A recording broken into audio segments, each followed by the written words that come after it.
Hey, thank everybody's attention. We're going to get started. It's 5:30. Just a couple of things I wanted to make mention of tonight. Number one, this is a working session for the task force.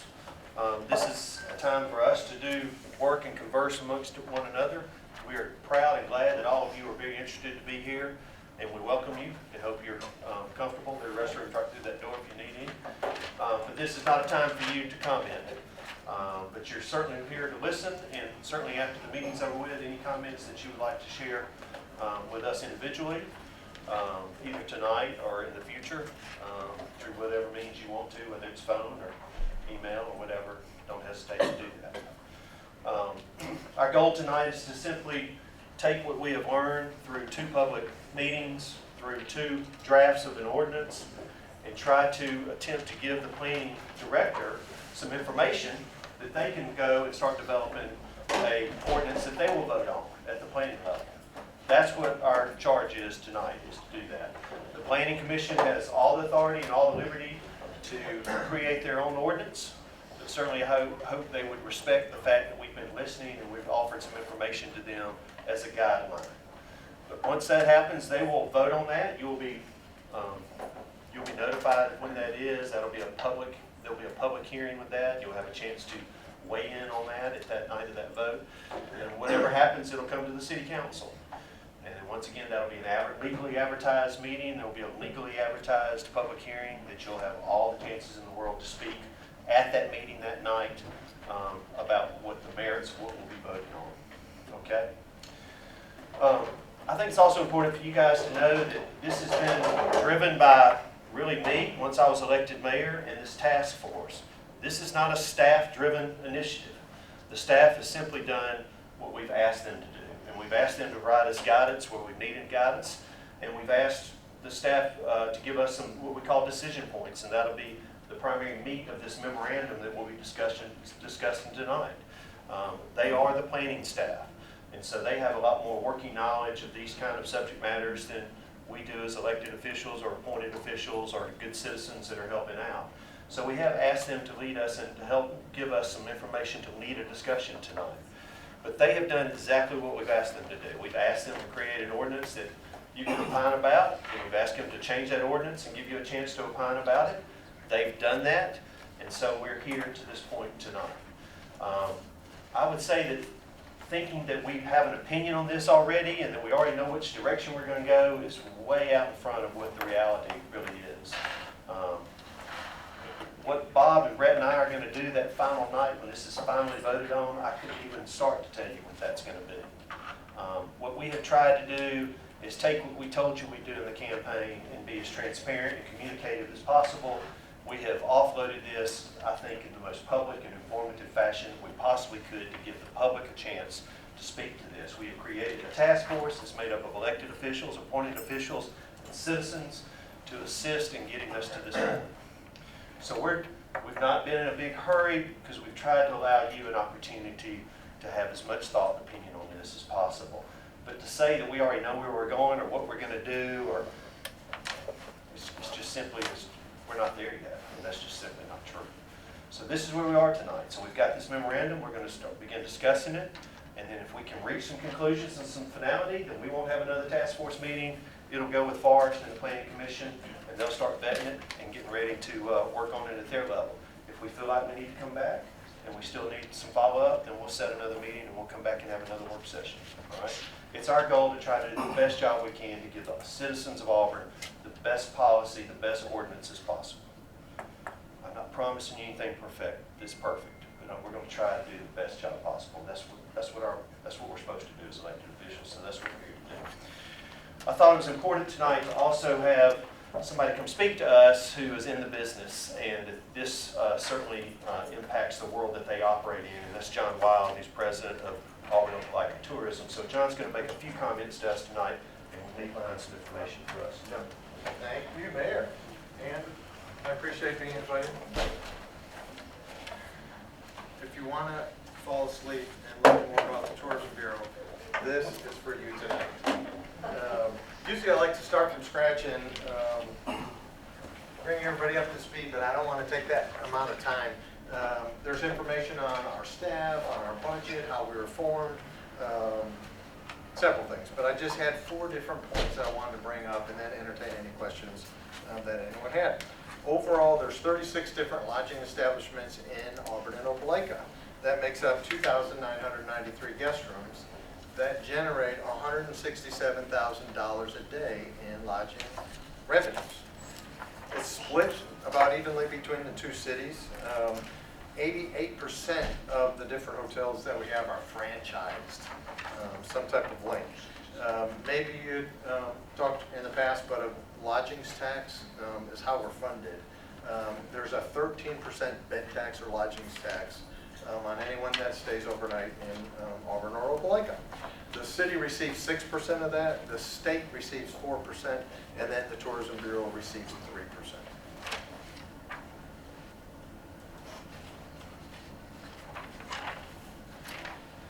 Interestingly enough, we've gone on maybe 3 different supply increases over the last 10 years.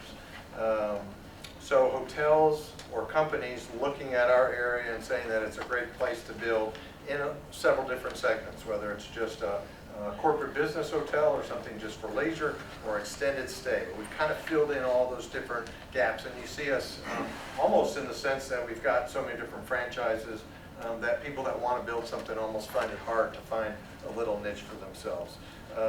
But we have added 25% more hotel rooms into the market over the last 4 years. Just in 2018 alone, it was 10%, and then 3, 3.8, 7.8, kind of going backwards. So you definitely have seen the supply increase. We forecast our lodgings tax revenues once a year. Goes into our budget, and then obviously our board supervises that. I went back and looked up. So for our last fiscal year end, September of 2018, we look through the tax rolls and can see various segments. And so this is put into a miscellaneous segment because it hasn't generated enough yet for us to really say it's similar to one city or another. But you could lump in Airbnb, VRBO, Rent Like a Champion, all those different groupings in here.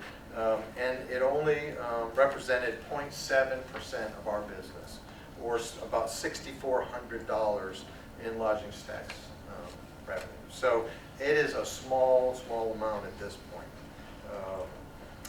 At the present time, our industry is struggling, and with companies or tech companies that are trying to measure or gauge this type short-term rental availability or occupancy rates.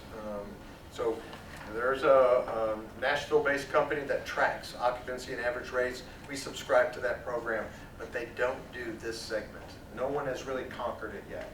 There are some out there that are trying to invent programs that'll scan a certain market and just look and see who has availability from a short-term rental, and then they just assume if it's not there, that it was occupied. And so that's still not the accuracy that we're looking for, but maybe it'll come someday. Realistically, the largest question we say is how many short-term rentals are operating in the area that don't remit any type of lodgings tax. And so while I say we only receive that small percentage, the potential out there could be good. And obviously, cities all over and municipalities over the state and the nation are trying to make deals, and Airbnb just seems to be one that's more public and more to the forefront, trying to make them collect lodgings taxes that are appropriate. It varies all over our state and the nation, so those companies don't really have the manpower, aren't interested in necessarily coming up with systems like that, but hopefully they will sometime. From the lodging community, tourism partners, hotels that we talk to, just basically, no one really has any differentiation or comment on owner-occupied or investor-occupied type of properties. Hadn't heard that at all. What they definitely want, we keep hearing, is a level playing field. Somebody that's invested millions into a property and has been scrutinized by all types of licenses or in inspections. They want it to be as level as possible. Business license, remit the proper lodgings taxes, and obviously be zoned correctly in the right area. happy to answer any questions. Any questions? I've got a question. What is the vacancy rate on the various hotels? Yeah, so that's not a term that we use at all in our Okay. industry. Apartment complexes use that, and maybe they're just opposite of us, thinking everything's always full. So for us, we were at 59.8% occupied guest rooms for Auburn and Opelika last year. So if you You want to said take the 59. opposite of that, you can say business. Okay. Because I know that most developers assume that they start out with 0 at the beginning of the day, and then they start over again. Yeah. And that's why we're thinking in terms of the vacancy rates. Yeah. The other thing is, STR Helper is a national consulting firm that monitors short-term rentals throughout the country. They're a large consulting firm. They monitor the whole range of services. Are you familiar with them? No, there's a few that we get, and maybe they have emailed us, but we still see them at development stage. And it would definitely not be worth our resources to have them start tracking anything yet with as small of a share that it generates. More will come. Any questions for John? John, I understand 59 point for every day, 365 days. With football weekends, Auburn football weekends and graduation, would that number be something like north of 90% occupancy, probably? You can take a look, and that's one thing I thought just was incidental for you. Going backwards, 2017 was a 62% occupancy. And we ran 45% as a market back in 2008, 9, and coming out of 10 when we just hit the skids. So it's been a little bit of a bounce back, but it's you can tell where that supply has increased, and we're coming down just a bit. So game weekend occupancy. The highest was the Texas A&M game at 92.6% last year. Tennessee 91.5, 90.6 for Southern Miss. The lowest was Alabama State at 71.3, and like a Liberty 73. So as much as we'd like to say, boy, we're 100% everywhere, the interstate and 280 are great exit points for fans to go out. And so we really technically don't ever fill every single guest room ever. John, though, isn't also the notion, some hotels, because of their price point, they would fill the rooms. It's not lack of demand, but at $400 a night, and they're 50% occupied, they're okay with not being 100% occupied because they're earning the profit they choose to earn. This is a discussion point we have at the staff level sometimes about occupancy. It's called yield management. So while we would like to see every property full because it's more bodies in town that can then spend money on food and other things throughout, they look at it often and just say, wow, the market could bear this. I might make more at this rate and only be 60% full than being 100% and charging quite a bit less. Average rates though, $248, $245, $248 for the top games throughout the season. The lowest was $143. John, on that percentage, how does that compare to other markets or comp with the 59 and change occupancy, do you know? No, we don't subscribe to others within the state. We look at the state as a whole and try to compare ourselves at times, but it varies tremendously. Huntsville is probably the growingest market, but then they have the most demand as well. Right. John, the figure you gave of 2,993 beds, does that include any of the Airbnbs that are remitting taxes? It's specifically hotels? Correct. Hotels, campground, Chihuahua, cabins, things like that. But no, we really don't have a record of, no one has come to us really.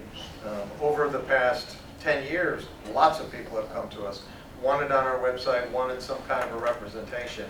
And I want to say that everybody but maybe one really good, steadfast, accurate person, they never went through the trials of registering for paying lodging tax, which you have to through the state, and of course, city, and then our county portion. So they just felt like it was too much, I guess. So, so there's really only been 2 or 3 that over a decade outside of traditional lodging places. That's where I was going to ask my question. Based on the statistic that you said about the portion that is currently being collected for the short-term rentals, or you said something about an amount that has been generated in revenue that was very small. Yes. And is that because we don't have the permits or the way for those? So I'm taking that as there's a lot of people that are conducting short-term rentals, they're not remitting anything. Strangely enough, in that category, the hospital remits a lodgings tax when one of us might be going to like a Camellia place and staying overnight in a small apartment that they have, and you're visiting your parents or something like that. So there's a few people out there like that, and it's small. So if you tried to project what would happen if there were? No, that'd be interesting. Usually we do a search at a certain time period that's very slow, and then compare that number of potential short-term rentals with football season when really the high is there. And so I want to say, at different times we've seen 100-something type of options that have been out there. Anything else, John? No? Thank you, John. Yeah, thank you. Appreciate it. And feel free to take those if you want some more detail. Yeah, thank you.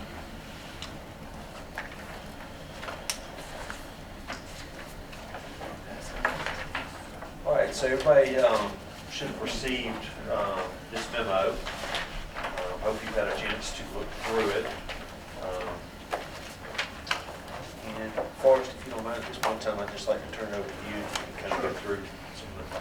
So the city manager a few weeks ago asked me to prepare a memorandum for the task force to,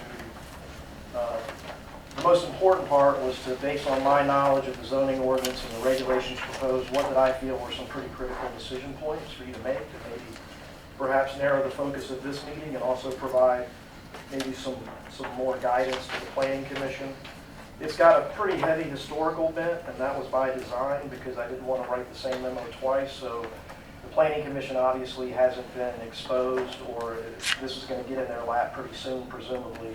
And I just wanted to make sure that my board had an understanding of sort of where this has been, and where it's been, and the fact that it's been left with them to take it based on whatever recommendations as specific as you choose to make, give them to work with. I will tell you that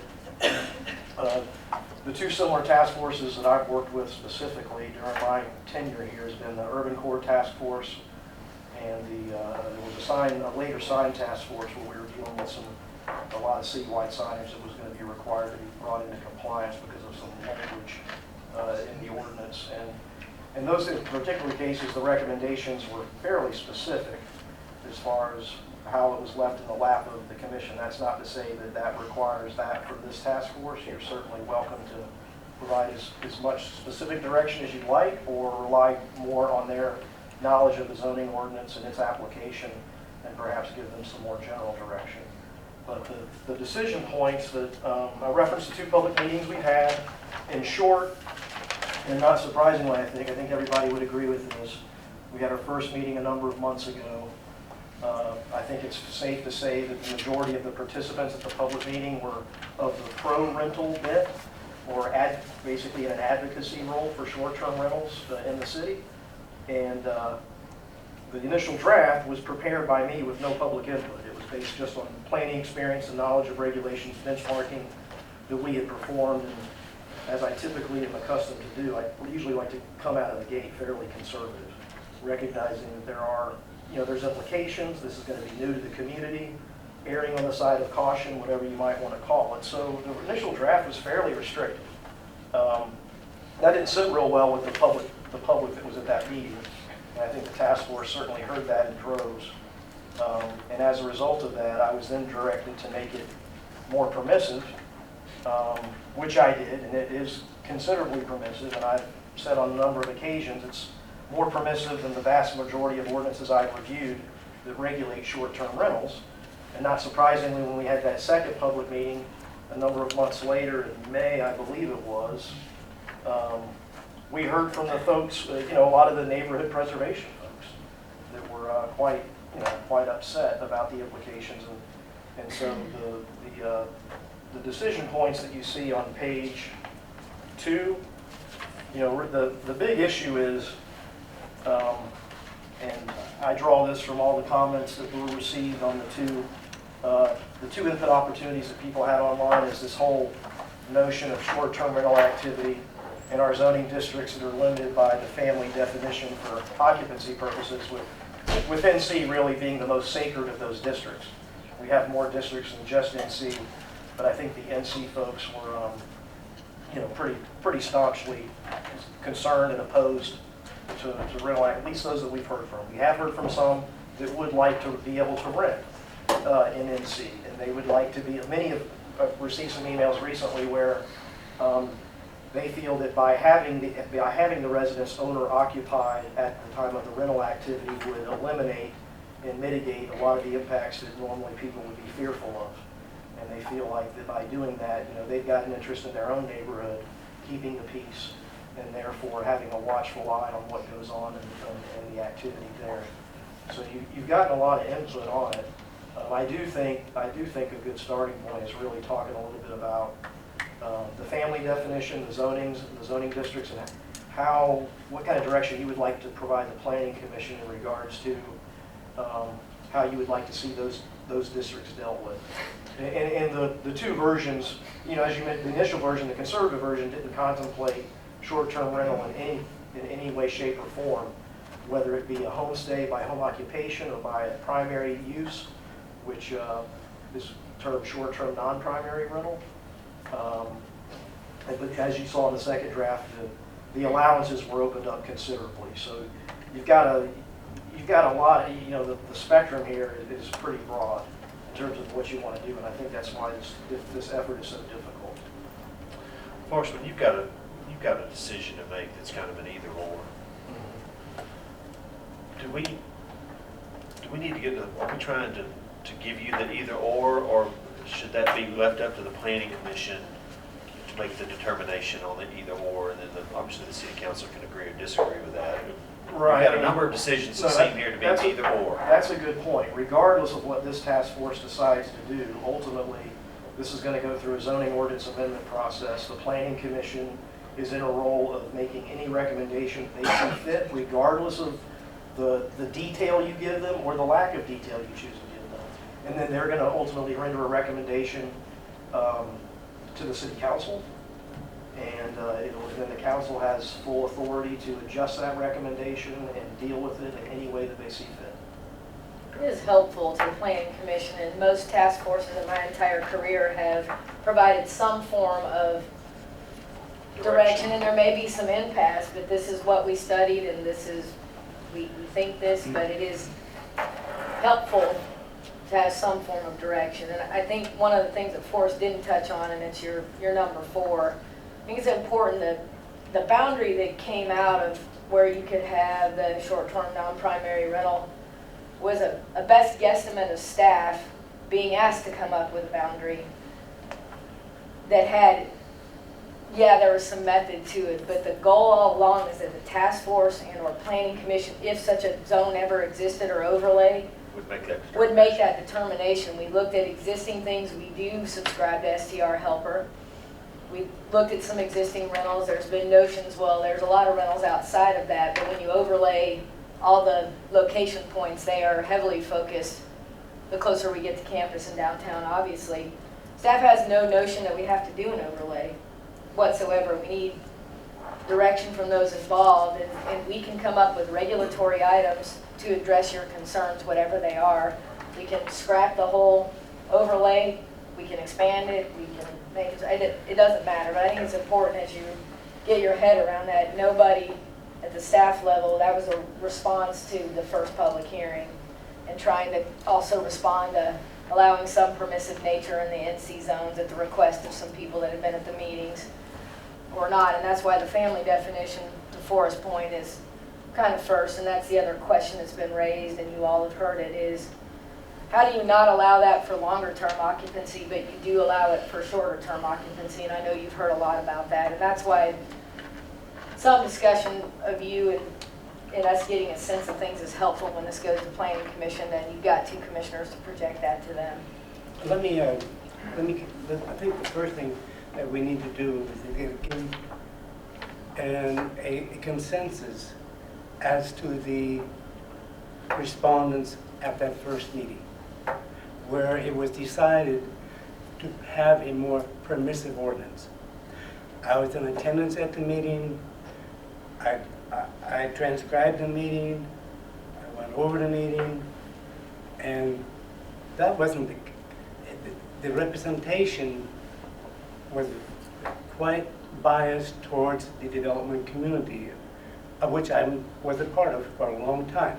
I have nothing against the development community, but the rest of the citizenry was absent, or substantially absent. So I don't see there's any way that we could reach the conclusion that there was an agreement, a strong feeling that there should be a more permissive ordinance. I'd be happy to share. Matter of fact, if I go, I will be happy to hand out these documents that I've prepared over time, make them a part of the record. But that was not the case. Now, we need a clear understanding among all the task force members and then what was agreed upon. I did not see it. I don't see it where it was a consensus that there was an overwhelming desire to make the ordinance more permissive. Well, I think it's important, Bruno, to understand, once again, those were starting points of conversation. Absolutely. And debate. But let me finish, because Well, I thought you were finished. the whole ordinance has been tailored. The community wanted a more permissive ordinance, and that's where we are today with the April 1st version. That's where we are, a more permissive ordinance. Sure. But it was our first meeting, it was our first evening, it was the first draft of an ordinance. I think naturally the people that show up are the people that are most threatened by it, that dislike it the most.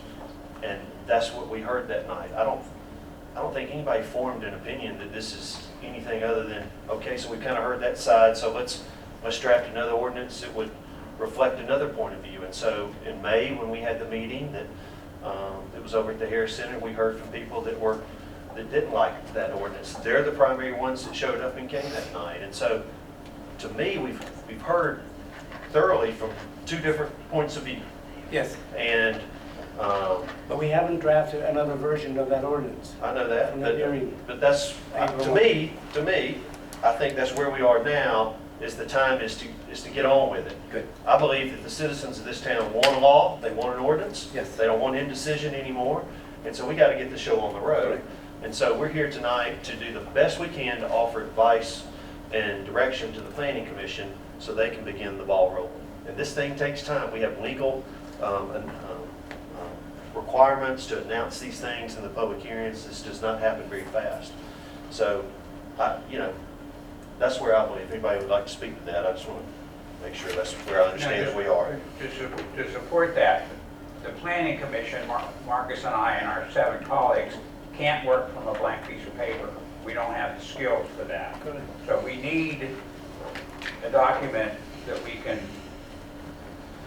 say yay or nay to, discuss, amend if possible or not. I'm in agreement with that. So, okay, all right, thank you. No disagreement. Okay. So getting back, Forrest, to the first item you've got here. So when it's an either-or situation,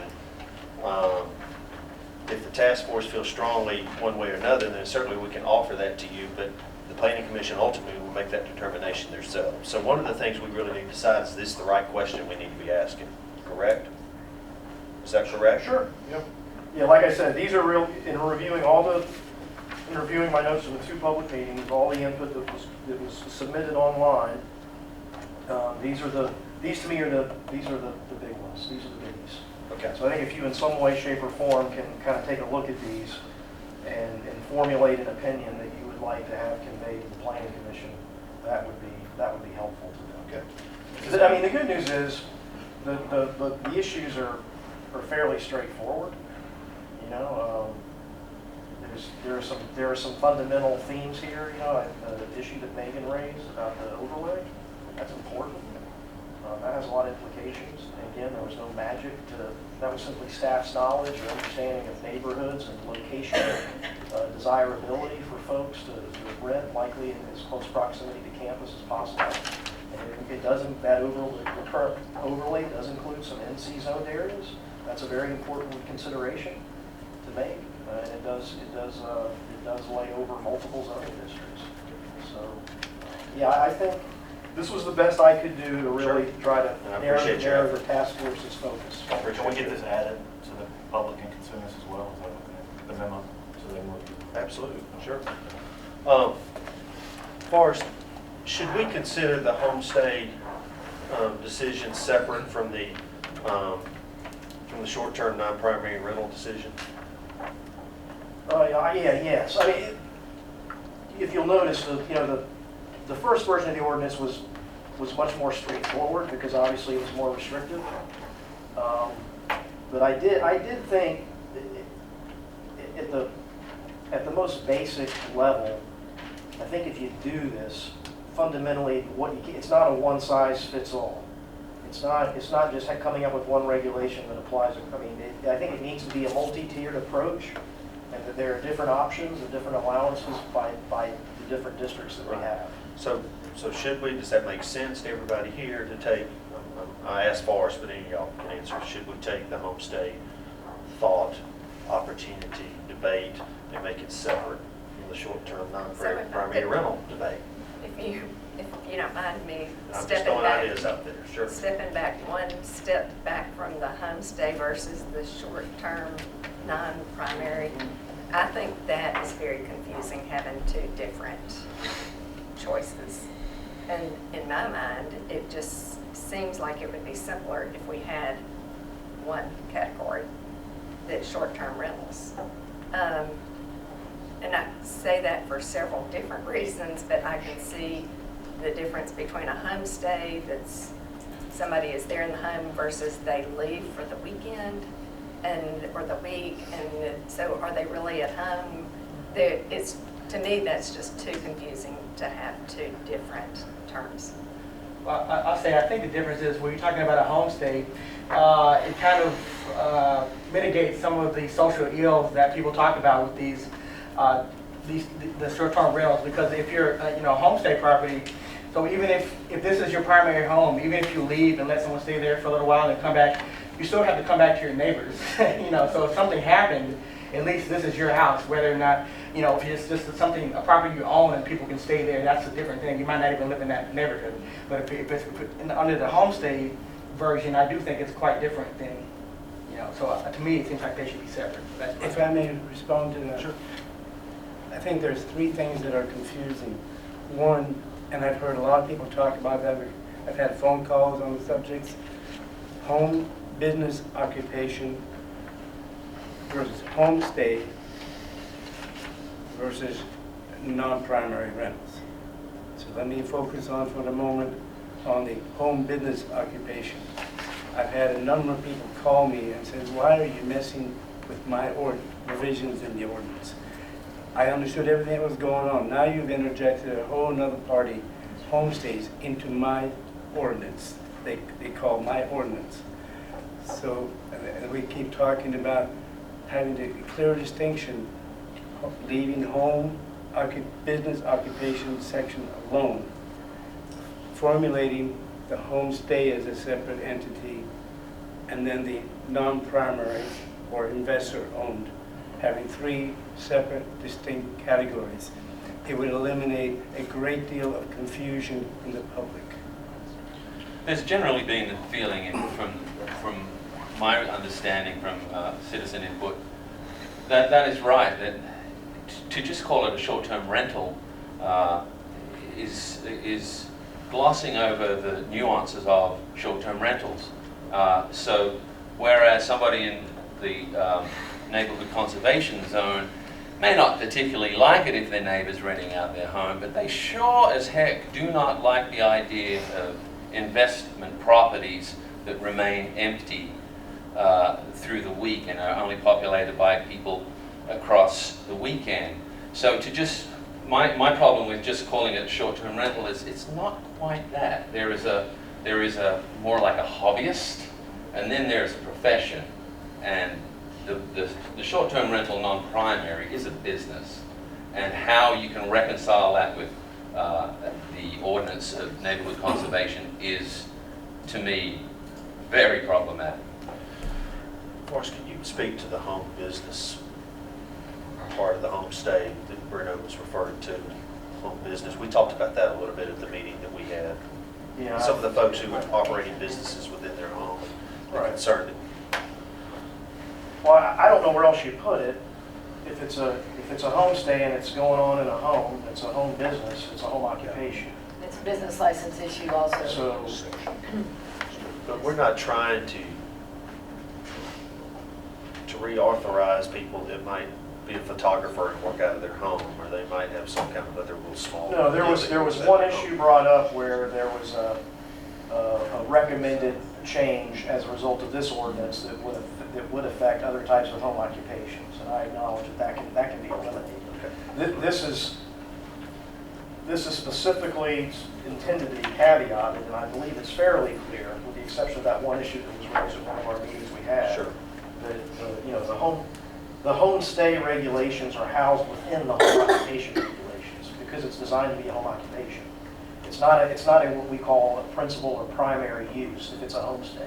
It's primarily a single-family residence, but it is used for a certain number of days a year as basically renting out a room or rooms. And with the most recent version, which is certainly more permissive, it actually contemplates that you have a number of days in the homestay where the residence does not have to be owner-occupied. And if it's not, and if it is owner-occupied, you can essentially do it whenever you want. Who is determining when the owners are there or not? I mean, Like, how do you regulate?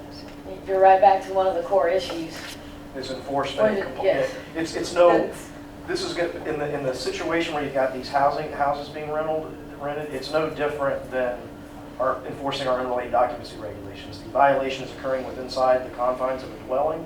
It's going to have to be a complaint we get from a neighbor or someone who's very familiar with the property and has observed it over a period of time and says something's not right here. There's people coming in and out. That's what would then trigger the enforcement.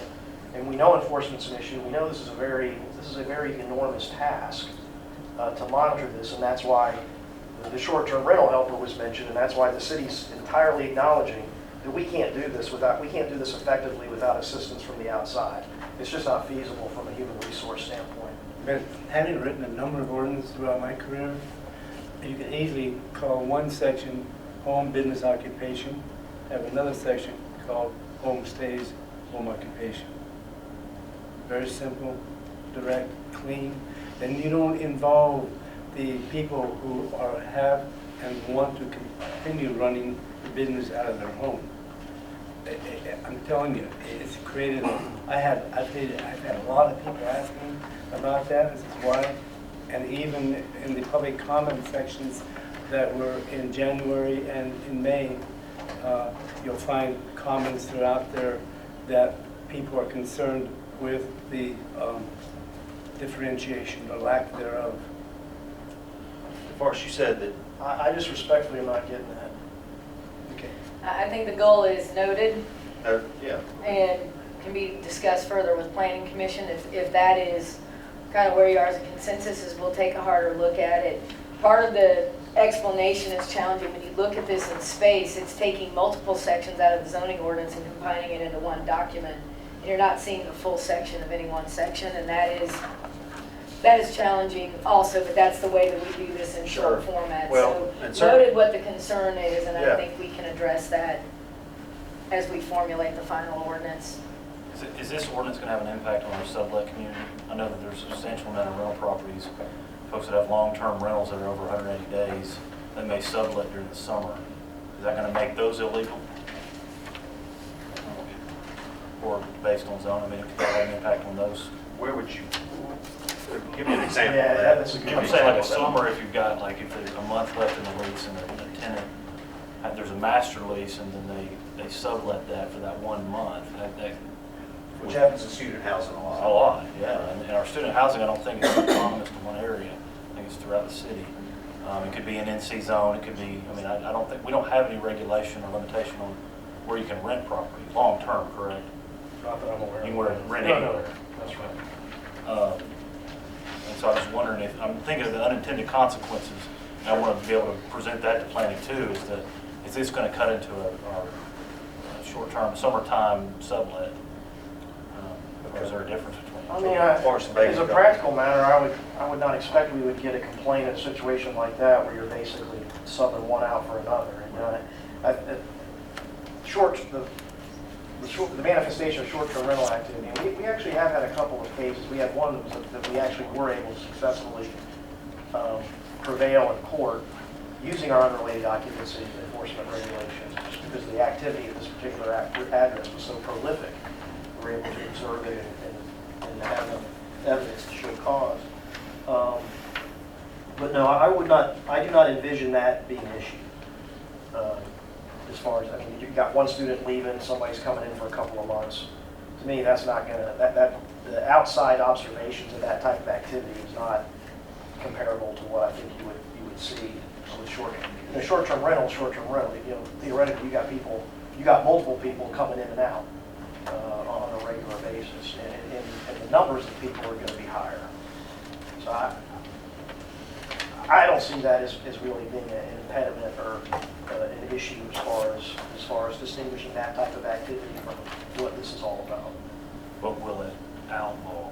Well, I think that's a some of the question legal- we can answer in the final Yeah, process, I'm- which is we'll vet that with the city attorneys and make sure that we're clear on I'm even where thinking that about goes. folks that use their parking lots or they use their front yards as parking lots. I mean, is that going to happen? Could this impact Like that? game day or something? Game days, yeah. I mean, there's several folks that will rent out their front yard, and I know we may have some ordinance. Well, but it's the same, we don't enforce, you have to have a parking lot as a business, you have to have conditional use approval of the planning commission.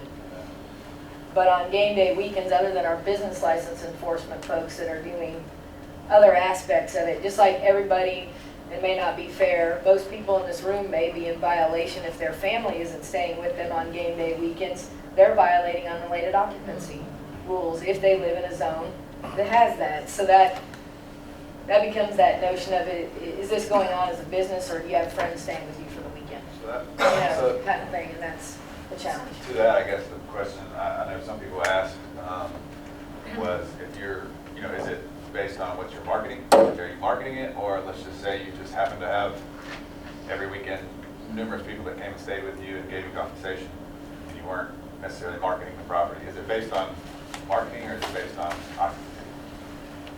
I would say it's based on occupancy. What's the reality of this? I mean, Like just saying, let's just say, am I following you right, Evan? I apologize. yeah, I think like if you just were to have numerous people stay with you and they gave you compensation for that on separate weekend, yet you weren't marketing that on Airbnb, is that still in violation? So yeah, short-term rental, short-term rental. Yeah. Yeah, I don't think so.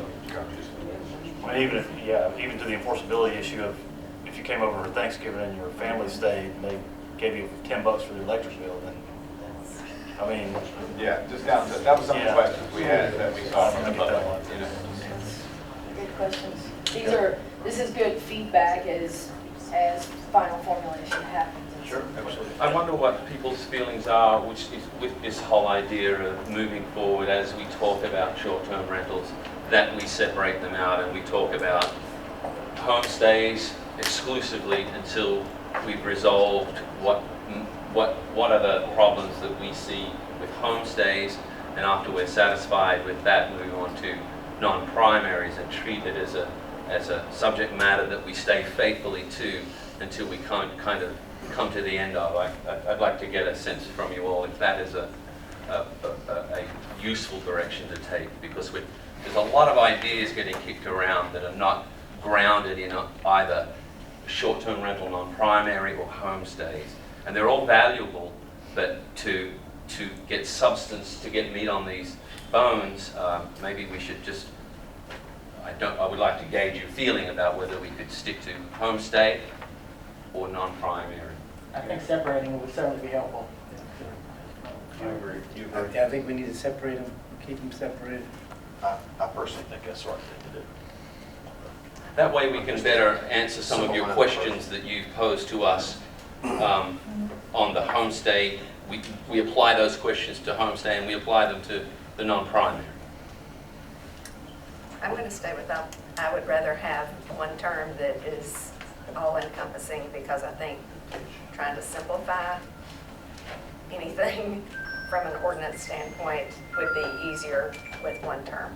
And I can see problems with trying to identify a homestay, but if that's what the group wants, then that's what I'll go with. You know, I mean, I hear where you're coming from. I would just say that a lot of what I've heard, people have strong opinions about that as kind of separate issues.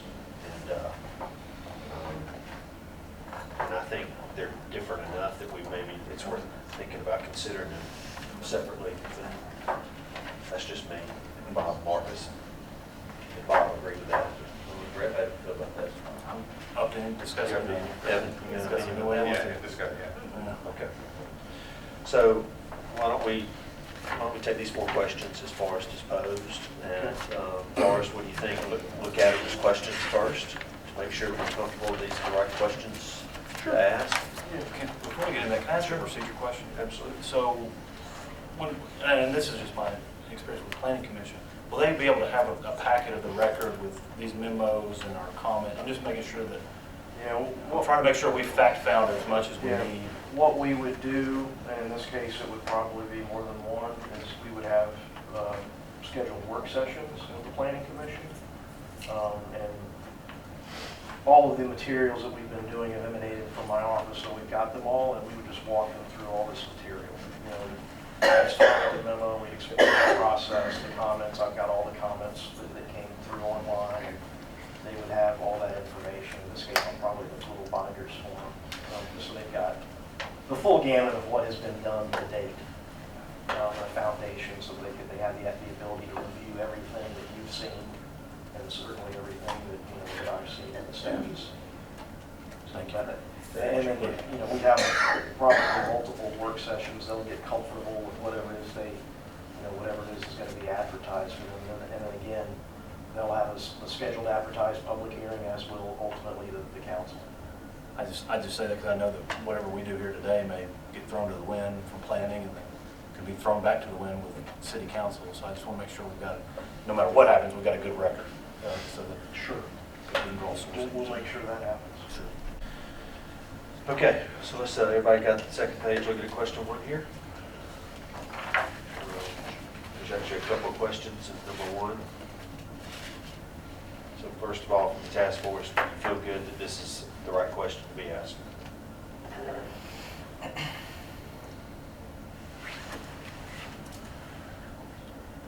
Which part of number 1 are you looking at? On the bottom? Bottom. Very bottom. For those in attendance, the question is, should STRs be allowed either as homestay or short-term rental non-primary in the neighborhood conservation district? Should STRs be allowed in any of the zoning districts previously cited in this memo that have occupancy requirements that must meet the family definition? It's the question that we're... Mayor, I'd like to hand these out, make it part of the record. Okay. What it is, I've copied portions of the zoning ordinance dealing with legislative intent and purpose. Allow me to read a couple. Number 1, give every possible consideration to the public interest, individual rights, and externalities. Number 2, distribute the benefits and burdens rationally and fairly among all citizens. And 3rd, ensure the neighbors are protected from adverse impacts. That's the legislative intent. The purpose, conserving property values throughout Auburn. And C, protecting landowners from adverse impacts of adjoining development. I think as we proceed in going through and talking and trying to develop the ordinance for homestays and non-primary, we should keep these in mind. So no. Okay, so the first question, number 1 at the bottom. How's everybody feel about that? Are we good with saying that that's a comfortable question, we're gonna let this be something the planning commission should deal with. Is everybody good with these questions? A couple of questions here on number one. Yes. Yes? Yeah. Yes. Yes. Yes. Okay. All right. So can I say, Absolutely. I'm good with the questions. I do feel like question number 1 goes with question number 4 about should the proposed STNPR short-term primary boundary be further evaluated and perhaps revised. So I feel like the boundary or The the key word is overlay, boundary, right? boundary or overlay is what was used in question number 3. That is going to impact my decision about number 1. I think, and I'll say the reason that I feel that way is if these rentals are basically limited to the NC district by a boundary or an overlay, then I feel like that does force all of the short-term rentals into the NC district, which I see as a problem versus if there's not a boundary or not a district, then they're available citywide. Okay. The one thing that I just, Just a second, let Forrester respond to that real quick. no, I was just saying, the one thing I did want everyone to keep in mind, for whatever it's worth, is if you look at the table of permitted uses in the second draft,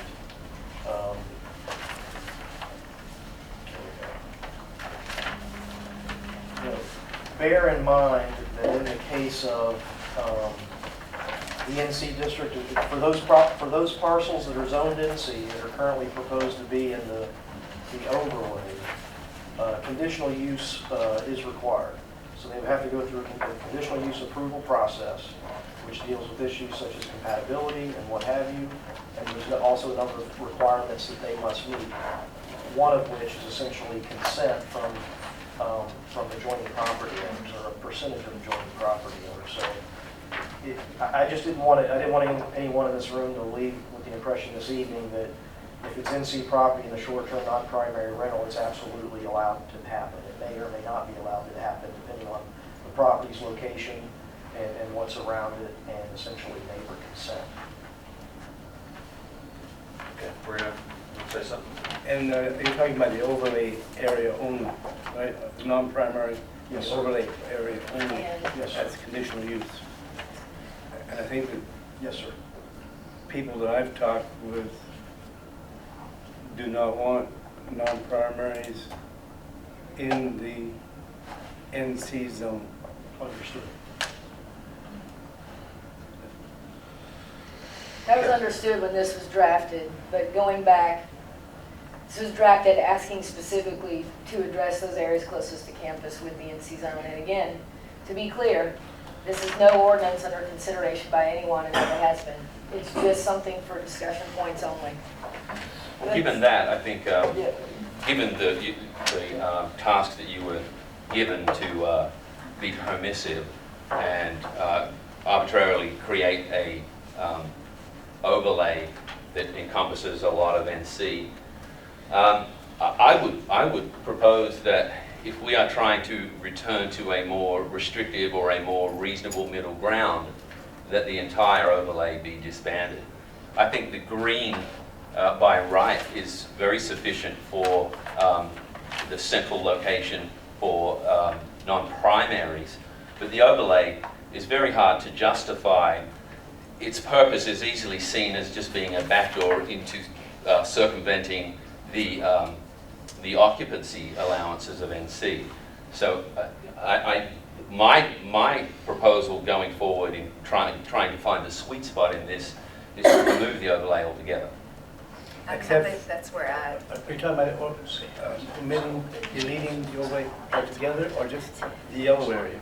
Just the hatched yellow areas. I'm sorry, that's correct. Please, yeah, that's an important distinction. Personally, I don't have a problem with the overlay by right, the green area. I think that we could keep, personally, we keep that. The yellow, get rid of that. And no non-primaries in the NC. The green really speaks to the urban core, the generally established mixed-use sections of our downtown area. And Yes, sir. the yellow hashed area is Yeah, this really in the neighborhoods. This is really largely, if not entirely, urban neighborhoods, urban core, corridor redevelopment, suburban, corridor redevelopment, urban, both of those outgrowths of the downtown master plan and the New Oak Like a Road initiative specifically. And you're correct, all of those have mixed-use orientations to them. And just so I'm clear, you're saying get rid of the boundary so the whole city opens up, or you're talking about mixing all of the conditional use?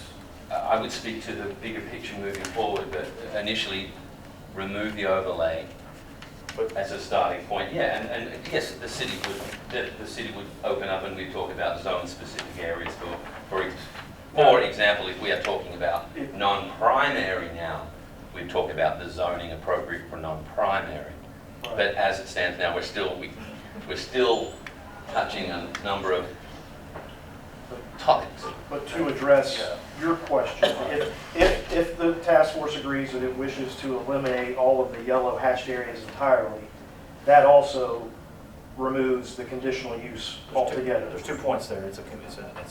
There's rights that come with that, or requirements, and then there's boundaries. And so if you just remove the yellow, the question is, if you remove the yellow, are you extending to the entire boundaries of the city limits, or are we saying we're mixing what's underneath what's under the yellow? I think there's a major differentiation between them. So I'm just asking for clarification. I think the point I'm making, correct me if I'm misinterpreting you, is in keeping the green area by right intact, as it is, as written. That's what I understand. Deleting the overlay, which means no non-primaries in the yellow area. That's correct. That's exactly what it would be. So do you mean deleting or just make them not permitted? Because aren't there different things? Not permitted. Make them non-permitted is what he said. Short-term, non-primary rentals only, you're not talking about Non-primary. homestays, you're on. Right. Right, That's homestay. exactly You're right. separate track, right? Correct. Okay. But just what I'm saying is that the non-primary in the yellow hash marks, that should be, what he's saying, that should be not permitted. Not that the boundaries should go up, because the boundaries go away. Like you said, that means you can be conditional everywhere. Is that what it means? Well, yeah, the only point that I was trying to make is I just want to make sure everybody understands, by eliminating the yellow hashed areas, it can't be approved by, it can only be approved by conditional use in the current draft if it's in the overlay.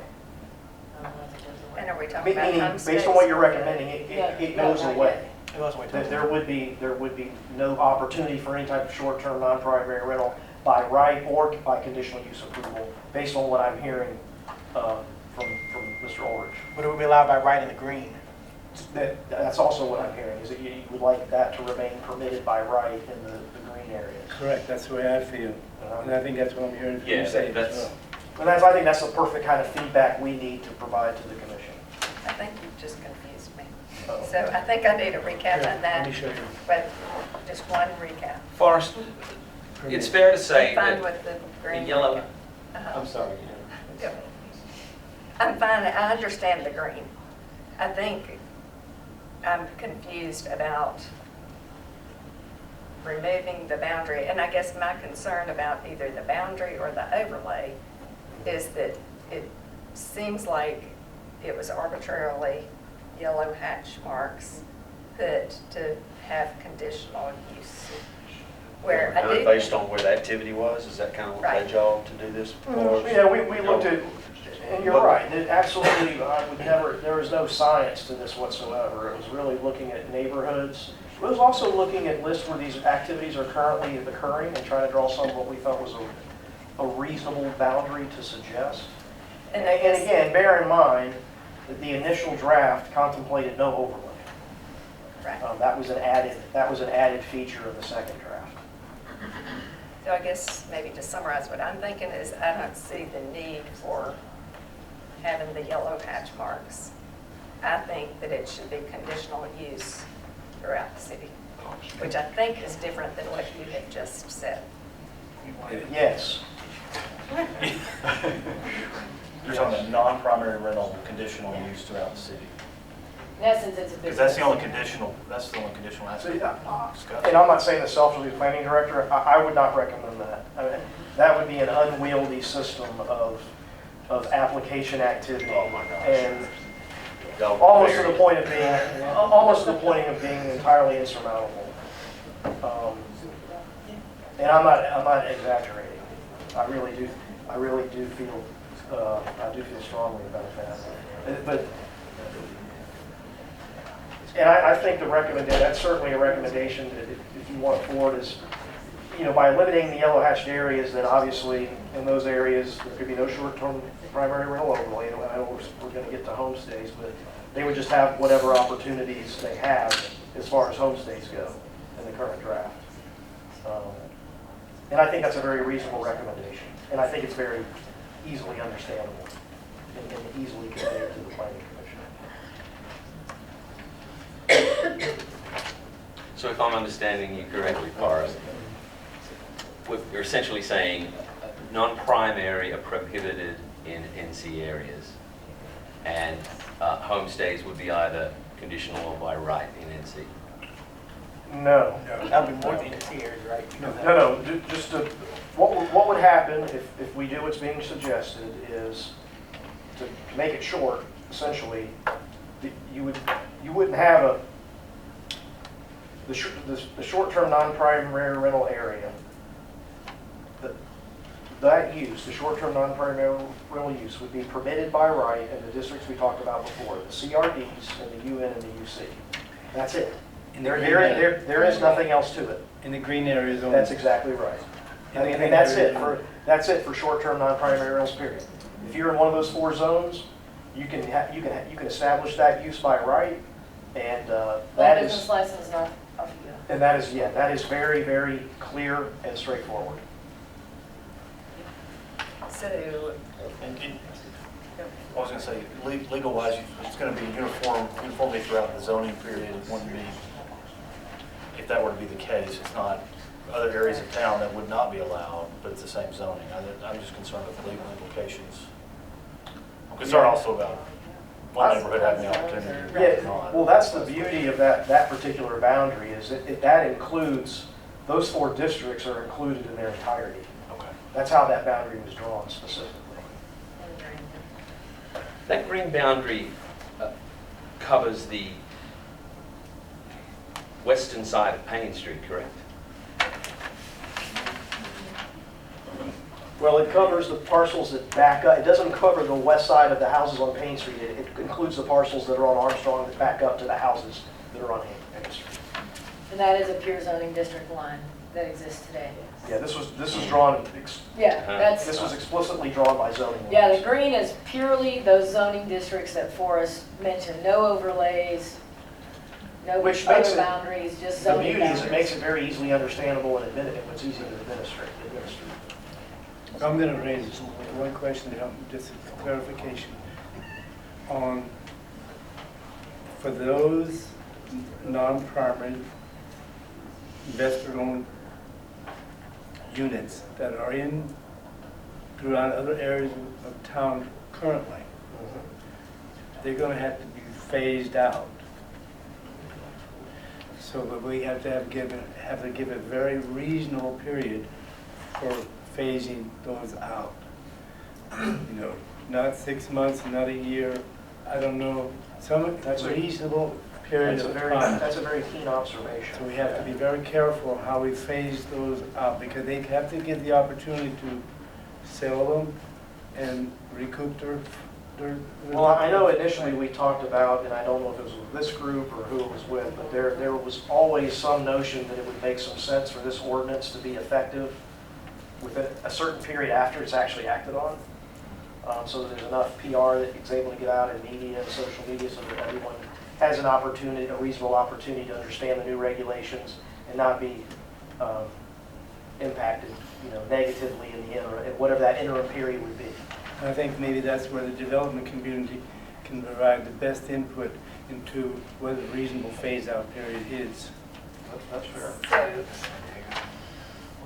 I think maybe what I'm hearing, if we could agree, it sounds like the green boundaries, that the short-term rentals, non-primary homestays, those are permitted. That's what I'm hearing. Okay. I feel like, now getting back to the homestays versus the short-term non-primary rental, I think it's unrealistic to think that they're going to go away. Exactly. It's going to be an enforcement issue that I think that's going to be a big challenge. Everything.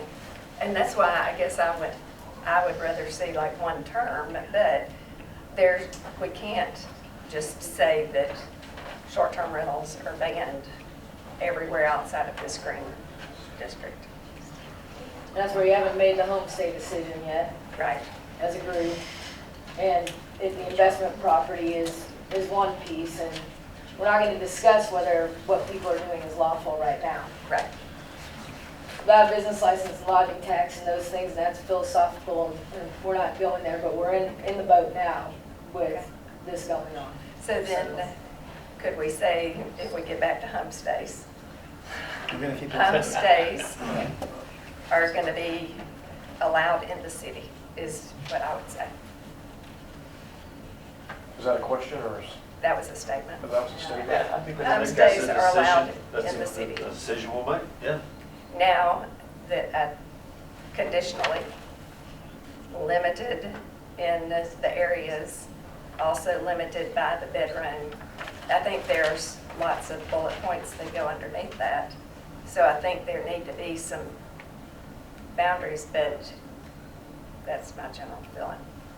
I think his point would kind of be a shock to the system if it was just like all of a sudden everything was Absolutely. gone, and 6 months later, you know, We're there's enforcing a flood of, something. and Right. there's a flood of real estate on the market, and I think it happened in like San Diego where they shut it down for a month, and it was like, you know, they lost 10% of their value of the properties, everyone in the city, because Can't do the large influx. And so I think that was kind of, I think that's his point of, just a complete shock to the system would be Absolutely. pretty No. scary. Totally agree with you. Yeah, sure do.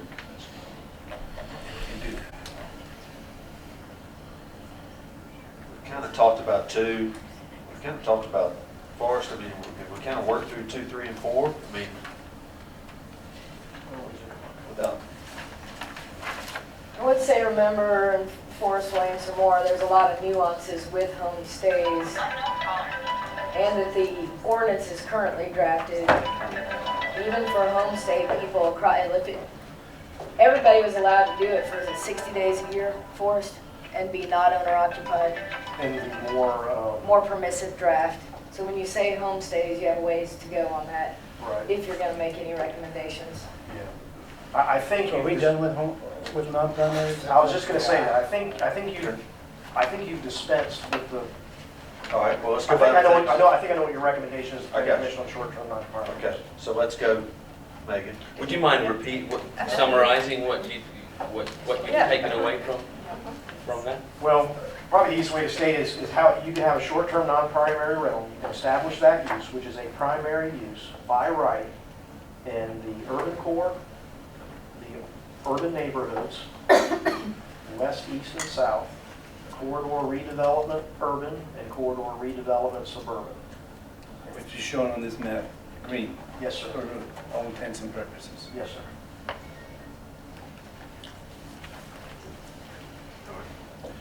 Okay, so what are those points on the homestays, Megan?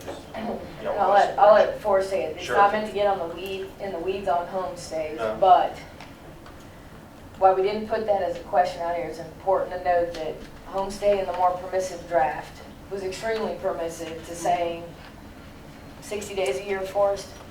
You didn't have to be there for people to stay at your In the house, current but it had to be your primary residence. Yeah.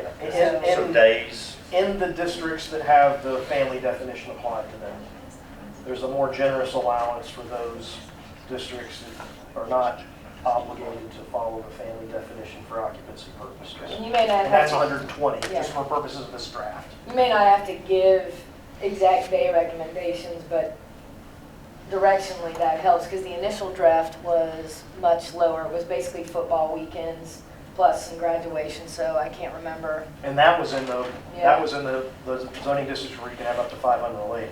Yeah, so that's a very still permissive, just want to be clear. So help me out. We've completely done away with provisions where the owner occupies the dwelling while guests are coming to the home. No. Because you struck out owner occupied. No, what the current regulations contemplate is that you're not limited to a number of days to rent if the owner is present. but you are limited to a certain number of days of rental activity during the year when the owner is not present. And that's 60 days for zoning districts where the family definition applies. It's 120 days for zoning districts where you can have up to 5 unrelateds in a dwelling. See, because the ordinance, the copy that I have, April 4th, homestays, it's crossed out, must be owner occupied and may operate no more than 60 days. The version that I have, It's not, the word homestay is crossed out? no, Yeah, the homestay and then the words must be owner occupied are crossed out. well, that's. So Forrest, what forcing you it need is, a determination as to how many days if the owner is there, and then how many days if the owner is not there. Right. So You need 2 different days, you need 2 different days, 2 different lengths of days, right? well, I We're not, want I to mean- get your recommendation. I want to get your recommendation on the current allowances that are recommended for homestays, homestay activity. And again, I think what resolves Mr. Ulrich's question is the definition of homestay as it's proposed. So a homestay contemplates that it's a permanent residence and hires out. So. No, I'm not confused about that, I understand that part. Oh, okay. It's just that the wording on that paragraph 14G, That's correct. must be owner occupied is crossed out. I don't know if that was intentional. It was intentional. So in either case, no matter, in this case, there is no owner does not have to be present. Now, homestay is defined under section Yes. 203, saying a home occupation which an individual who owns a dwelling and uses it as his or her permanent residence hires out as lodging such dwelling or any portion thereof. Yes, but it doesn't say that the owner has to be present. The owner has to be present for 180 days, but there on the 181st day, the owner doesn't have to be present anymore, the way this is defined. There, you're then talking about, again, a definition, section 203, residence permanent is what you're referring to. The definitions, as you well know, Yes, play a role in the interpretation absolutely. thereof of the next item. So not everything is in a neat box when you write an ordinance. You've got to refer to other sections. Right. That's part of why this is written this way. Okay, so what do we need to do to give y'all the right kind of guidance? Forrest will explain. Okay, go ahead, Forrest. I think as far as the homestays go, the decision points there are you okay with homestays being established and essentially, and again, it's also important to note that short-term non-primary rentals and homestays are not mutually exclusive. In some cases, you'll have the option that you could go either path, depending on where the parcels look, if you want to engage in this activity at all. But under the current proposal, homestays are essentially allowed to be established in all of our zoning districts. They'd be limited to 60 days, which means you can have a homestay year-round as long as the owner is present. But then you also have this period of time, depending on the zoning district you reside in, when the owner doesn't have to be present. And that would be limited to 60 days in the districts that have the family definition in place, and that would be 120 days. And again, I can't underscore, this is a permissive, these are permissive allowances. 60 days is a permissive allowance based on your... Just based on my benchmark. I can't understate that, and I want to make sure that's I'm abundantly clear about that. I got you. So 60 days And are these in a conditional? family definition neighborhood. No, ma'am. You would just be able, as long as you meet all the requirements of the home occupation regulations, you would come to my office and you could basically get a zoning certificate. And that we need to discuss. Getting to those days, is it enforceable? Or are we making details that we are just going to be left going, well, we made the details, but absolutely nobody is Can paying we keep attention? up with this? I can only tell you, it's going to be complaint driven. We'll have assistance with short-term rental helpers to do that. And we'll have to have additional enforcement resources in some way, shape, or form to do it. Any jurisdiction that you talk to that has short-term rental regulations in place will tell you I very rarely get consistent answers in anything I do for a living, but I will tell you that every jurisdiction I talk to will tell you universally, enforcement is the most challenging component of these regulations. And there's not a close second. Just for example, how do you know if somebody's been in the home for 180 days and on the 181st day you're going to rent it out? It's like impossible to regulate that. But let me go back, take a step back. Many people, and the documentation I've seen from the surveys, people don't want homestays in the NC zone. If they are going to be allowed, then they should be by conditional use, not by right. Because that way, the neighbors, and you can take away the 50% of the property owners abutting have to approve it, because in some cases, that's impossible to enforce because you got people owning property on both sides, and who's going to sign off on it. But forget that. So, but if you're going, the preference, I think, on the majority of the people is not to allow homestays in the NC. If it's going to be allowed, you need to allow via conditional use. That way, the public has an opportunity, the neighbors have an opportunity to provide input to you, to commission, planning commission, and the city council. And then the bodies, the appropriate bodies take action. Morris, didn't you speak to that earlier? Did you feel like that's going to be Well, very there's difficult? a few issues, yeah, and this is just, it's unfeasible, and this is just my opinion, it's kind of inappropriate just because, especially if we stay with this neighbor sign-off thing, because it's just, it could be a very ugly, hitting neighbor against neighbor, and then the volume of doing it conditionally across the city is really I don't know how we would manage that. I couldn't come up with a way that could be effectively managed. Forrest, didn't you come up with permissive days? Early feedback, and it's not about the number of permissive days, was heavily focused on football, graduation, and some basketball games, figuring when the basketball team is good so people come into town. And baseball. Just a thought process out there. Again, staff is reacting to that process. If you guys said, we're good with homestays, but it's always got to be owner occupied, that's fine. It's a good recommendation. On the enforcement side, city managers talked ad nauseum with a lot of our task force members, and we'll deal with the enforcement side and provide more feedback to you about what we think it's going to take to enforce, and is it enforceable when we've got a better framework to pare down. That's always on our mind. But right now, we've got it rampant across the city today. And so there is a notion, and a lot of people have said, and feedback is people are going to do this anyway. I'm not saying that's my opinion, but license it, regulate it somehow so there is some relief, and I get that. So we're working toward that as you provide those recommendations.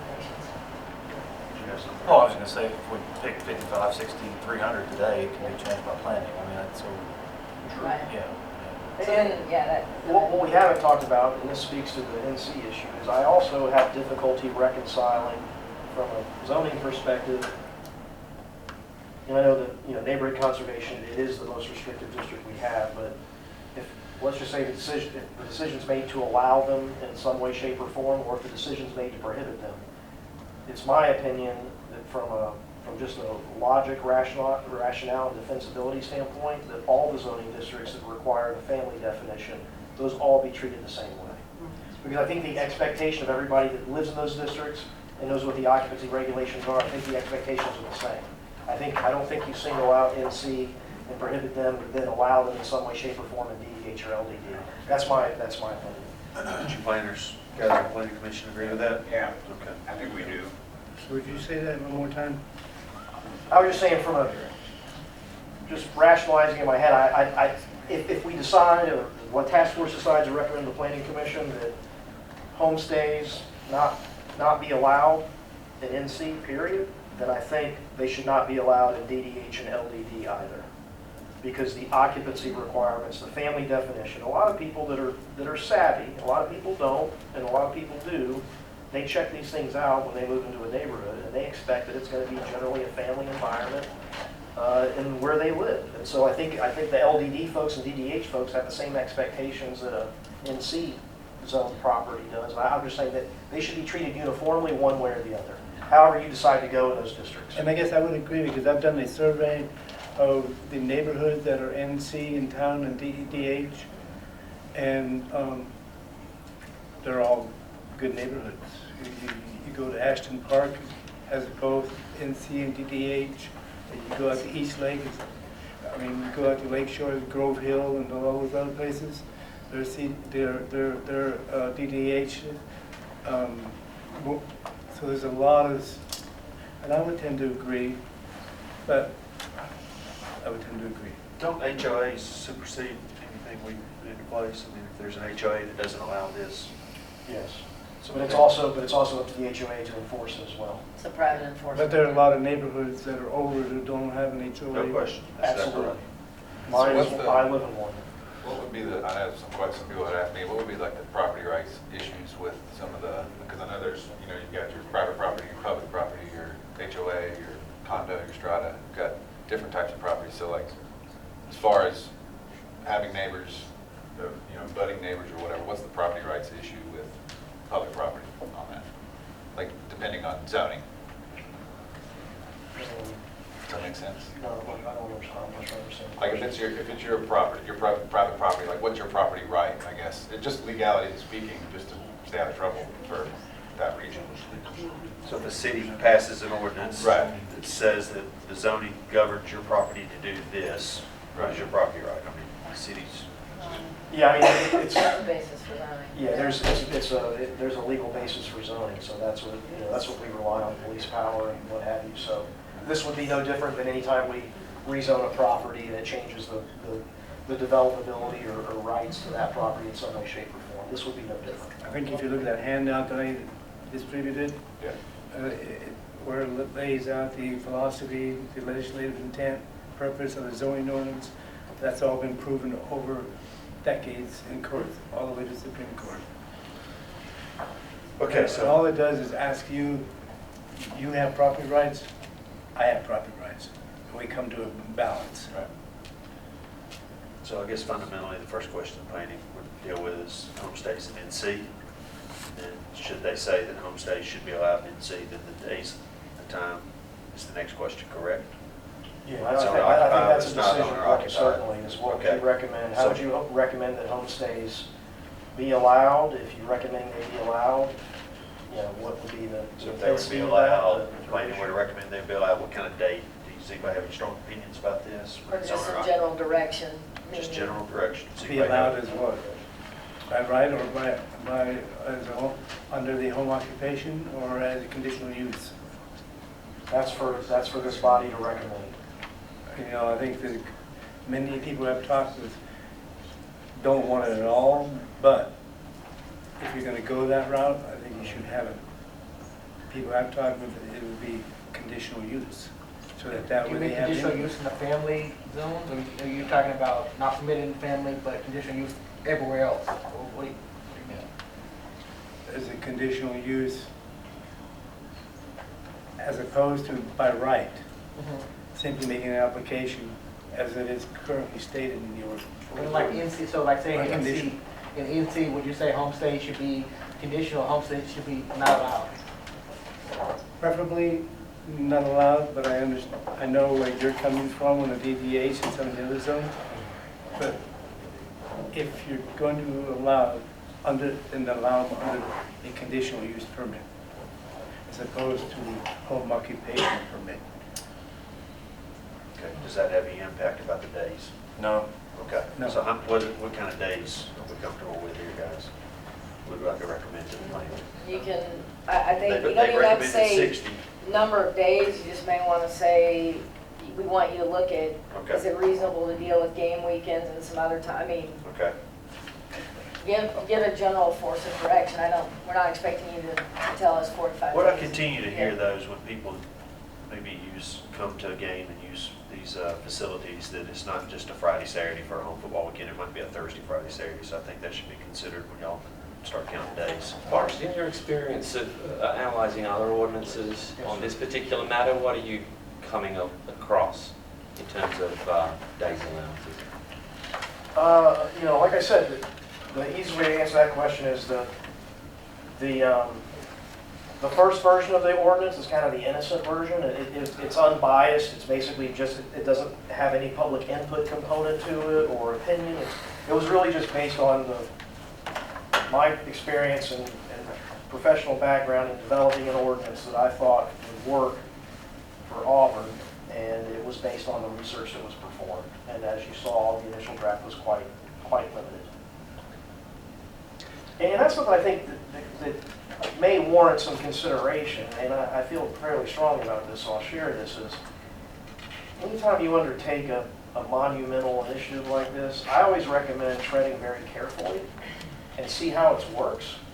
And if you want to, it's always easy to make something more permissive if it's palatable to the community. It's much more difficult to take things back. So I would ask that you consider that when you consider your recommendations. That an ordinance is always evolving. What you decide, it's never the end. It can always be adjusted as the council sees fit down the road. A number of communities across the country, what they've done is they have phase-in, or they have a sunset, where they give it about 2 or 3 years. Go ahead and try it out for 2 or 3 years and see how it works. And then there's a sunset provision written into the ordinance. That's kind of my philosophy, Vernon. This is what I've always told the council, and I've told people in this community. If we need to revisit something, I hope the council will always be brave enough and humble enough to do that. And I believe this is going to be a great example of something that we're going to need to track and evaluate and reassess and make sure that we've got a good law in place. And not, we need to be able to come back and say, we didn't make, we got to change something. So that's kind of always my philosophy. One of the comments, or some of the comments I heard, was people being concerned about when they get the permit. Let's say that they couldn't anticipate when they're going to pull the permit, and therefore, if you had to go through the conditional zoning process, there wasn't enough time for them to do anything. But what I would suggest, and as you've written in the ordinance, you apply in January, and that's good for the whole year until the next December. Maybe instead of, I know there's complications with I think your policies.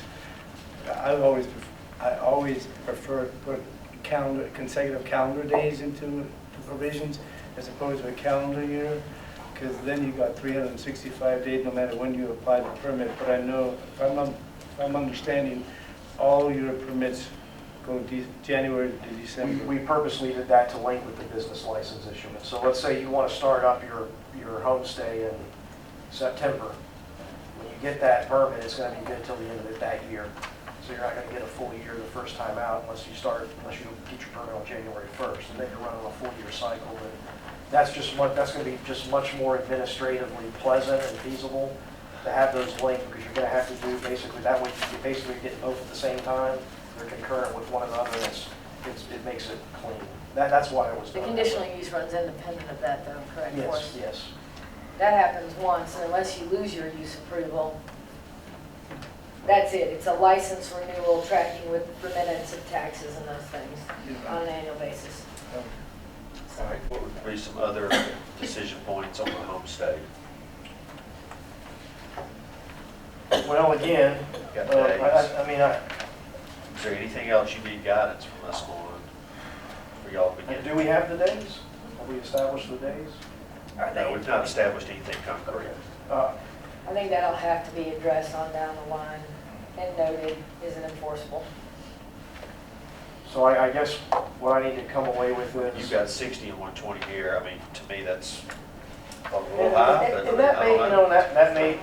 you may feel that's at a level of detail that you'd rather have the planning commission consider. I mean, I don't want you to feel compelled you have to give very specific recommendations on everything that's in front of you, but I do know that general guidance is going to be important. Well, look, obviously y'all know when this would be an opportunity for people, whether it's football, basketball, graduation, holidays, whatever, I don't know what the other things are. And I trust you guys to come up with some good ideas on that. Is there anything else specifically that you would like this task force to offer, any type of thoughts to you? Again, I just want to get a very solid understanding of what you would recommend and what format you would recommend that homestays be permitted in the different zoning districts, and most specifically, what distinctions you might want to draw between the allowances and the family definition districts and the 5 unrelated districts. I will caution, and I'll repeat this again, the notion of requiring conditional use approval for homestays in these districts is going to be administratively difficult. Very difficult. The notion of bringing everybody that wants to establish through a public hearing process in front of 2 bodies, with neighbors coming out, the notion of making these things public, I really do fear this vying neighbor against neighbor kind of thing, and I would much rather prefer that definitive recommendations be made on, they're either going to be permitted in these districts or they're not going to be permitted, and I just think that's the way to go to start this thing forward. I really fear the outcomes. I'm envisioning very unpleasant public meetings. So to maybe provide rest for the souls, is it, to me, I think the burden is on us to really create some enforcement that has teeth to it. That people know that if you screw up, you're gonna be penalized for it. If you screw up multiple times, we're gonna take your privilege away from. I mean, we've got to have hard and fast enforcement that lets people know that we're not playing. You can't mess around. You can't make your neighbor miserable if we give you this privilege to do this. I mean, non-negotiable, very hard and fast. And on the flip side, if it's complaint driven, like you mentioned, complaint driven, it would be counter complaint driven. I assume you don't want a nuisance of someone calling, like I think you said, 370 But currently you times have, a year. but currently the provision has, you have to get 50% of the budding property owner's approval. That's still neighbor against neighbor if you get in the right neighborhood. So there's not much of a distinction there. Well, that goal was with that, and just a thought process was, that meant if you weren't at the 50% mark, you couldn't apply. Because if already half of your neighbors are adamant, they're heavily opposed to it, and then they're gonna come to the public hearing, then you're out of the gate having a major issue. On our other home That's why. occupations, what is the do we have a budding neighborhood requirement to have a home occupation? So this would be out of the norm than what we have. But you don't have the same That's level of correct. impact on a home business as you would do typically as you would in a homestay. I would disagree. I mean, the most common home occupation we do are essentially people that are self-employed that work out of their office on a computer and get a 1099 every year. That impact there is no impact. That's right. Homestay, totally different deal. Well, that's what I'm saying. Yeah, there is a big difference. But my concern again is that the difference between the 50-50 thing and you're still pitting neighbor against neighbor. The big difference to me is in one case you're pitting neighbor against neighbor privately and nobody else has to hear and know about it. In the other case, it gets contentious and very public, and I think potentially unnecessarily ugly. And it's just I think it just facilitates an adversarial. Well, take for example, Board of Zoning Appeals. Seldom that's done very quietly. It still goes to the Planning Commission. I mean, to the Board of Zoning Appeals. It's a public hearing. But those are for variances. Yeah, I know, but that's still. They're mainly commercial generated, right? No, that's residential. Some Everything. residential. Everything. So I mean, There's a sign that goes in the yard. That's right. There's adjoining property owner notification. on the All Board of those Zoning things. Appeals. For 30 Happens for days. conditional use and that. Yeah, so you still got neighbor against neighbor, you got, so it's similar. So far as It's up to you, it's your recommendation, it's this task force's recommendation. in other jurisdictions, are the homestays, are they typically not conditional, they're just by right, but they just limited to certain? No, typically, many communities across the country is hearings, I think it goes both ways, how about Yes. that? Depends on. both ways. Depends on who you poll and which Sure. jurisdiction you're talking That's about, we right. can get either answer. 50-50. So, Maybe that's where I'm kind of leaning toward, or what I think you're saying is there any way to limit them? I want to make sure by saying, I think they should be allowed in all areas of the city. Mostly, I think, goes back to what you were saying as far as like the family, the NC district, I don't think should necessarily be treated any different than the districts that have a family definition, because that's just two terms. So I agree with you about trying to make those all the same. I don't see the need, just because it says NC, that's different than these other areas. But everybody else can weigh in on that. What I do want to make sure is that there are some protections for the neighborhoods, whether it's NC or the DBH or whatever all the other initials are, so that all of a sudden the city doesn't become short-term rentals for everything. So I don't know how to go back to having limits. Is every house on the street allowed to have a homestay or short-term non? So you would say a street would have a finite amount that they could. I think there need to be some protections for, If I may respond to that, a lot of the communities across the country, they have delimitations on the number of houses per block on either side or on the, so there's a whole range of different ways to approach that. So some communities limited by census tract, some communities limited by block. There's any number of ways in which communities regulate the number so that way you don't have a total wipeout of a city block where it's either all non-primary or all homestays. But Which is going to trigger equal protection and due process. I don't recommend that we take that step where we have different, a quota system in neighborhoods. we didn't go there initially due to the grab for the That's why I'm afraid permits. we'd have a property rights issue. Which is how do you, then you have to decide distinguishing who, if you're gonna do three in some of it's by block, census block group, if you're gonna do three, who gets the three? And then you on down You the have a line. deprivation of rights between neighborhoods. it gets Some complicated. cities have just said, first come, first served, whoever can get licensed first, knock yourself out, and then that's it. It gets complicated. Yes. But that's your call, if you wanna recommend that, that's something we'll look at. I'm not comfortable with that. I'm not going to do that. On another topic, life safety. So, Inspections like that. life safety. And I know I heard earlier in some previous conversations that the city attorney did not support that. And you took it out of the current ordinance. I'm having somewhat of a difficulty understanding, having worked in a number of communities, but more specifically, in Auburn, if you remodel your home or expand it, do any kind of alterations that affect electrical and plumbing, you have to have inspections.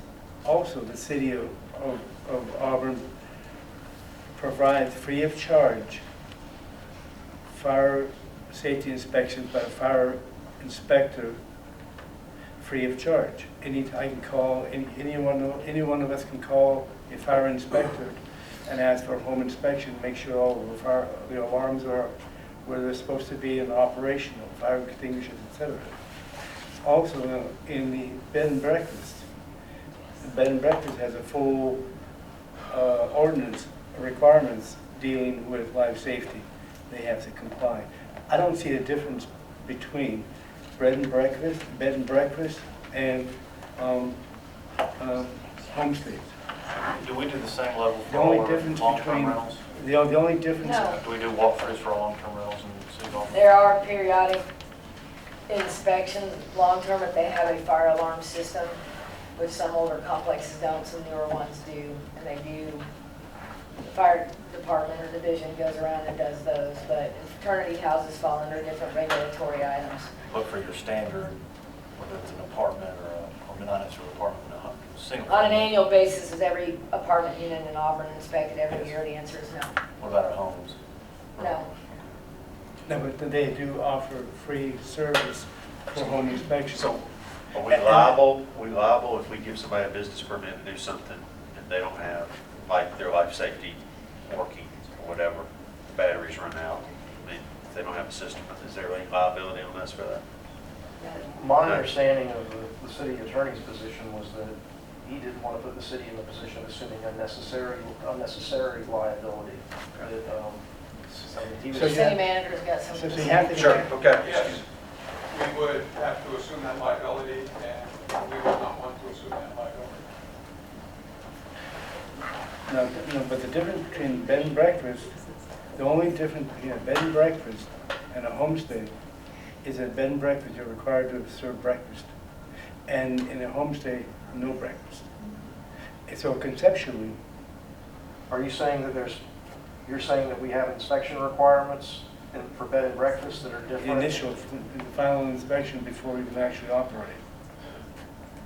It's my understanding. I think y'all just, I think The light- this there is is- an important there is- piece of this, and we've got to make sure we crossed all the Ts and dot all the Is. I just All right. would ask Forrest that y'all get with the city attorney and city leadership, and y'all get us a conclusive understanding of this. Okay? That's right. Because I know that Tuscaloosa has written that into their ordinance, life safety measures. Now, I know they're different communities, different, you know, Different city attorneys. but they still live in, they're still in Alabama. One other, without getting too deep into the weeds, one thing that I don't know what your feeling on it is the whole issue of what the implications of any ordinance with regards to non-primary or homestays, how it affects Northwest Auburn. Given that we had some issues with the type of product that was showing up in Northwest Auburn that threatened a lot of the neighbors, the people who lived in those streets on Canton and so on.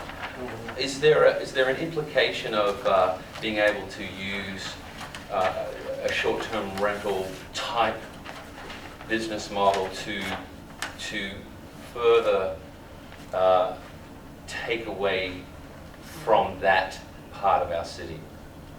If you understand what I'm saying. I think I do. Certainly not as far as the short-term rental, the short-term non-primary rental permissibility goes, because you've established by virtue of your recommendation previously that none of the area in Northwest Auburn will be affected, or those would not be allowed in Northwest Auburn. Period. So are we saying that short-term, non-primary rentals are not allowed in Auburn? Now affected? Or we're still talking about homestays? Are we meeting? I'm just talking about Northwest Auburn. There are parcels that are that front right along Martin Luther King Drive where they could be established. But anything off of that road, that highway, they would not be permitted. Not as a primary use. Gotcha. That's right. Yes. Okay, we've been here for an hour and 45 minutes. I think that's enough. What I would like to ask the task force is to kind of give me some feedback over the next couple of days. Do you feel like you've still got some questions unanswered after you slept on it for a night? Have you heard from some people and you've got some questions? And let me know, and we'll determine whether we need to get back together again, or we can forward those over to Forrest and get some answers and allow planning to start working. Okay? So Forrest, just to give us a flavor of time, let's just say that the light was green in the morning and y'all were to start building this, vetting this. When would be the earliest that you guys would look at this? October? Oh, well, let's see. September. I would envision, we're probably talking about a couple of work sessions with the planning commission. So let's just say to get all those meetings scheduled and coordinated, that we have those two meetings over the course of 30 days, a month. Then we begin to add, and once we get that wrapped up, we begin to advertise the ordinance. So that's about, depending on the calendar, that's, we're probably talking about another month for that. So then by month 3, the planning commission's considering it and rendering its recommendation to the council. And then by month 4, the council is considering it at their second meeting in whatever month that might be. So potentially, if everything were to go smooth, the council could be looking at this in December. Yeah, from the time you kick it to the planning commission, we're looking at, I think, 4 months minimally. Okay. I think it's realistic, but bear in mind, anything could throw that schedule off. I got you. Okay, so all of y'all, just your feedback, your thoughts, what you're hearing, what you think, after it's marinated, let me know. We'll wait to call. Okay? I appreciate everybody's work so far to this point. Thank you very much. Thank you for y'all's work that y'all will be putting ahead in the future. May I ask a question? Yes. Are we gonna set the schedule to meet? Maybe. We'll see.